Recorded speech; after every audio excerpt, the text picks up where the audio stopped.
Ndabasuhuje kandi mbifurije amahoro y'Imana mwe mwese mukunda ibiganiro tubagezaho.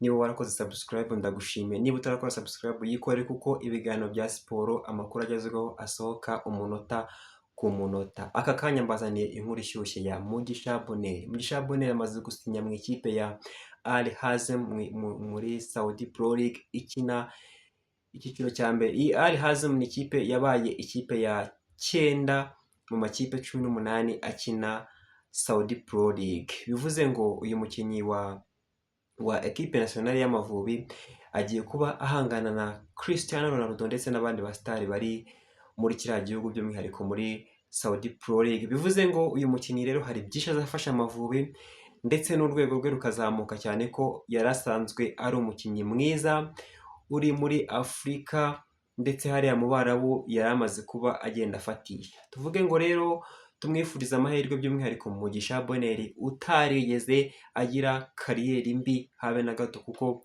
ikipe yabashaga kuba yakinamo yose yagiye ayiha umusaruro cyangwa se ayifasha bijyanye n'icyo yari imukeneyemo. Mugisha Bonheur Casemiro azitabazwa n'Amavubi ku itariki 24 z'ukwezi kwa 9 ubwo Amavubi azaba akina imikino yo gushaka tike ya AFCON izabera muri Tanzania, Kenya ndetse na Uganda. Mugisha Bonheur akaba ari umukinnyi mwiza Amavubi afite muri iyi myaka ya none. Mugisha Bonheur kandi amaze gushimirwa n'iyi kipe yakinagamo ya Al Masry imaze kubitangaza ku mugaragaro, mu gihe ikipe yerekejemo yabitangaje mu masaha 3 ashize. Iyi Al Hazm ni ikipe nziza ubona ko uyu mwaka ifite ingamba zikomeye cyane zo kuba yagaragara mu makipe byibuze 6 ariyo ntego y'iyi kipe agiyemo, ndetse akaba n'umwarija wa Mugisha Bonheur wabashije kumubonera iyi kipe. Bivuga ko ndetse naramuka nitwaye neza azabasha kuba amushakira amakipe yisumbuyeho muri no shampiyona ya Arabia Saudite. Muri comment muze mwifurize amahirwe n'imigisha uyu mukinnyi w'Amavubi. Ndetse kandi tugarutse hano mu Rwanda turavuga ku mukinnyi witwa Muhire Kevin mu ikipe ya Jamus ndetse na Sekafa Kagame Cup. Jamus izakina na Rayon Sport ku munsi wo kuwa kabiri. Uyu mukino uzaba ku isaha y'isa moya z'i Kigali, uzaba wabanjirijwe n'uw'ikipe ya Al Hilal izakinamo n'ikipe umukino wa Al Hilal izakinamo n'ikipe ya Gor Mahia yo muri Kenya. Umukinnyi witwa Muhire Kevin biri kuvuga ko atazakina umukino Jamus ifitanye na Rayon Sport bitewe n'ikibazo kitaramenyekana, tugishakira amakuru, ariko amakuru avuga ko uyu mukinnyi witwa Kevin Muhire atazakina uyu mukino. Mu gihe abakunzi b'umupira w'amaguru mu Rwanda byaba bibabaje cyane mu gihe batabona Kevin ahanganye n'ikipe yahozemo, ndetse n'abakunzi ba Rayon Sport bataba bishimiye kuba batabonye uyu Kevin ahanganye n'ikipe yahozemo, mu gihe ku rundi ruhande ibihuha biri kuvuga ko Muhire Kevin yaba yaganirijwe kugira ngo ataza kubangamira Rayon Sport mu gihe yaba ifite ingamba zo kugera kuri finali ya Sekafa Kagame Cup.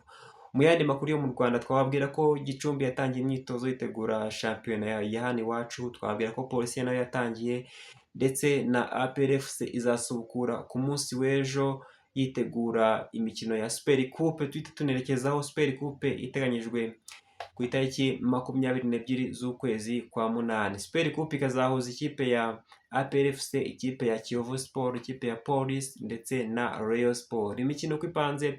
Imikino ipanze mu buryo bukurikira: APR FC ifitanye umukino na Kiyovu Sport, umukino uzatangira ku isaha y'isa 9. Umukino urangiye hazahita hakurikiraho umukino wa Rayon Sport izakinamo na Police FC ku isaha y'isa moya z'umugoroba ya tariki ya 22.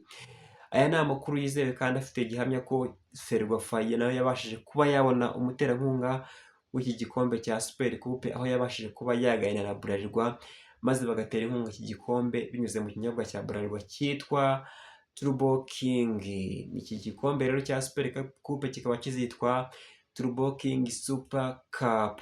Aya ni amakuru yizewe kandi afitiwe gihamya. Ubwo twababwira ko mu mikino ya Sekafa izaba ikinwa aho Rayon Sport izaba ikina na Gor, Rayon Sport izaba ikina na Jamus ndetse na Hilal izaba ikina na Gor Mahia.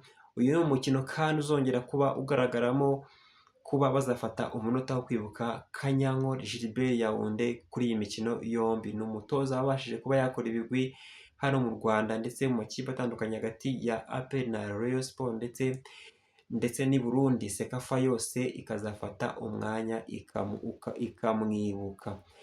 Wibuke gukora subscribe kuko inkuru nk'izi ngizi zigezweho kandi zivugwa uzajya uzibonera ku gihe. Andi makuru twababwira ko umukinnyi witwa Byiringiro Lag ashobora kwerekeza muri Afurika y'Epfo, aho yabonye ikipe bari kuvugana ndetse yanahawe invitation ya tariki 5 z'uku kwezi kwa munani azabasha kuba yerekeza muri Afurika y'Epfo mu ikipe yitwa Durban. Durban ni ikipe yo muri Afurika y'Epfo iri mu makipe yarangije shampiyona y'umwaka ushize iri mu myanya 10 gusubiza hejuru. Mu ikipe yabashije kuba yamuha invitation rero imutumira kugira ngo abashe kuba yaza ngo arebe niba yamuha amasezerano.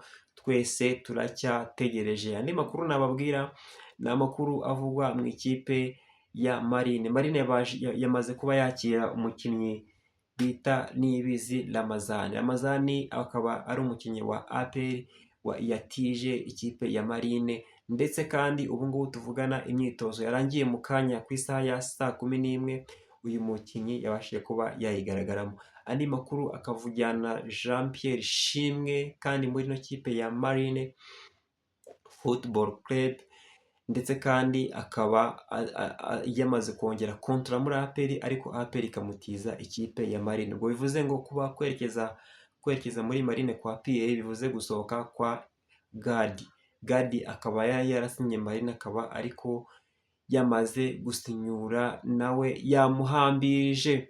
Ngayo amakuru nari mbafitiye aka kanya kandi yaragezweho.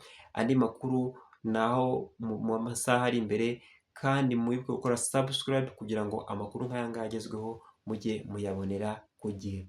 Ciao yarakagaruka.